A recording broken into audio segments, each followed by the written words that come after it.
We are now being recorded, and thank everyone to stopping by. And I apologize for the errors, the connection problems I was having there at the beginning. Basically, what I was going to do tonight is to go over your assignment instructions for this week. Take any questions that you have. Then I also have a PowerPoint prepared that takes us through some important things that I think you're going to be using in connection with this week's assignments. So since you are seeing my board, let's go ahead and get into your assignments. Basically, if you haven't already responded, here are the three discussion prompts. Basically, what you're going to do is identify 3 tips to share with us. Well, not me, I'm not a nurse, but your peers in the class, but I will be looking at them. Those tips that you're going to take are from a resource that you found. You can take the tips from this first resource here, the do's and don'ts of documentation. You're welcome to take some tips from there, but you also need to locate one additional resource, and you are to write a summary of it. And that summary is about 3/4 of a page. They're usually about 250 to 300 words on a double-spaced type page. So we're talking less than a page here. And you are going to write that less than a page, Microsoft Word page, I mean, to summarize your selected resource. And this is good because this will provide us a lot of resources that we get to know about through your research and through your summaries. And then for everyone, except for me, I have to respond to everybody, but you only have to respond to 2 of your peer posts because you have a lot of writing and studying to do for this particular week. So let me stop there and ask if there are any questions about how you get started on this discussion board. You are to fulfill these 3 bullet points right here. After you've been through all that information about do's and don'ts, you want to share at least 3 tips that you think that you found that are useful. And then the second part of the discussion board is which one that you think best applies to writing essays in college. So out of all the tips that you learned about, which one do you think is the most important and why? So this will help. This will give you a good catalog, a kind of mini library, MINI, mini library on the do's and don'ts of documentation. By the way, if you haven't looked at this resource here, it is really excellent. The do's and don'ts of documentation. There's an infographic that goes with it. We'll take a look at that. A really excellent infographic that kind of tells you in visual format all the do's and don'ts. And that's an interesting little document to print out and kind of keep around in a handy way. I think using a document like this over a period of time, you will eventually kind of internalize it, so to speak, and you won't have to look at it anymore, and you'll be using these 7 tips, the 7 do's especially, as a way of avoiding the 7 or 6 don'ts. Excuse me, there are 7 don'ts as well, aren't there? Okay. So, do's and don'ts of documentation, download it, keep a copy of this, and start putting these into practice. And you'll be using this document here to respond to these prompts that you see right here. Okay, so any questions about that? Download the PDF, study it, and then fulfill the 3 discussion prompts in about 1 page of writing. So let me pause there. Questions. Look like I got something in the chat here. Let me click on that. Okay, that was just people trying to help me get in tonight, and I appreciate that very, very much. As usual, that initial post this says due on Wednesday. Gee, I hope you've already posted it on Wednesday, but since I'm going over it tonight for this particular class, because you guys meet a little later in the week. Certainly Thursday tonight and certainly Friday tomorrow is fine for this particular class. And of course, by Saturday, you want to respond to at least two other classmates. Okay, that is assignment 1. That is your discussion board. Let's go to the assignments. And we'll be looking at your assignment number 3, the student success essay. Guess who's going to be writing a student success essay? Let me kind of enlarge this a little bit. Kind of move things over a little bit for you. Okay. So you're going to be writing an essay, a 5-paragraph essay, introduction paragraph, at least 3 body paragraphs, and then a conclusion paragraph. 5 paragraphs, standard essay format. And here's what you're going to be writing about. What habits do you believe are vital for you as student at Arizona College of Nursing to be successful? You can probably think of a few of them right off the bat, but any kind of tips or habits you have of doing this enormous juggling act that you're all doing right now, of juggling a family, juggling a job, and juggling this class, being in school. What are your tips for making it through this alive? And I have to tell you, I've been where you are right now, going to school. I was teaching school is my full-time job, but going to school and taking a class at the same time. And I know how difficult it is. And I know that you kind of have to step up to the plate, so to speak, and change your habits, develop new habits, and have your own kind of techniques for success. And it's those that I want to hear about. Mine was always do the easiest assignments first. That's one of my tips. Get those out of the way.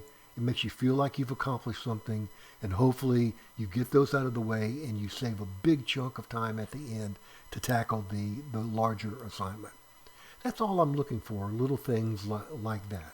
Habits, tips for us to share with each other. You want to, in writing this essay, we want to practice some of those basic essay skills that we've been talking about, just to kind of demonstrate that you've mastered them. You're going to be applying this very basic structure, thesis statement, 3 body paragraphs. You're going to be expanding on and developing and recreating that basic structure into more elaborate kind of projects, ones that call for a little bit more of a creative use of this basic skeleton essay. So I know it's kind of very basic now, but don't worry. As you know, in doing any kind of skill, getting the basics down to where they're rote, to where you know them, that's something that you can build on. And certainly that is going to be true here in your curriculum at the Arizona College of Nursing. So again, it's not just a list. This is an essay. You need to state that opinion in the thesis statement. Remember, a thesis statement is nothing more than your opinion.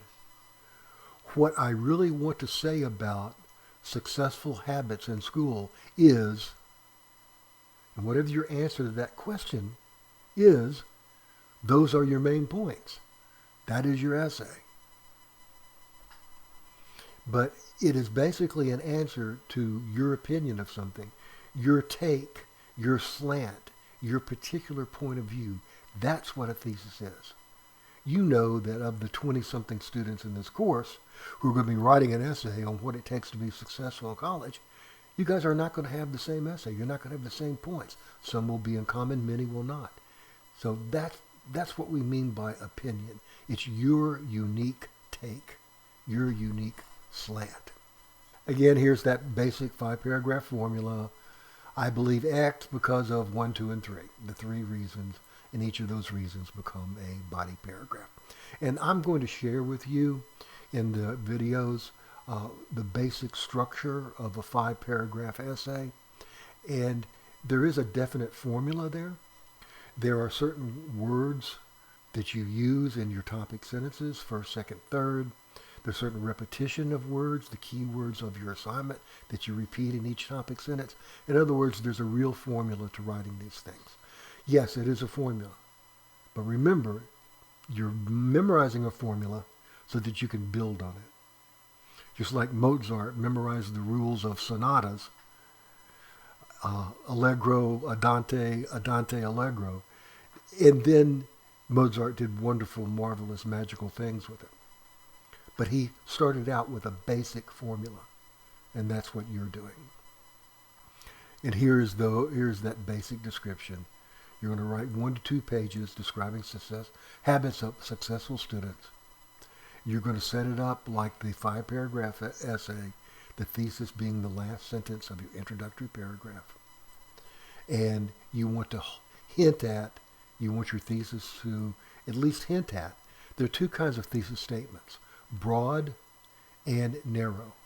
In a broad thesis statement for this particular essay, you would say something like, there are 3 very important habits for successful nursing students. That's a broad thesis statement. There are 3. You hinted at them.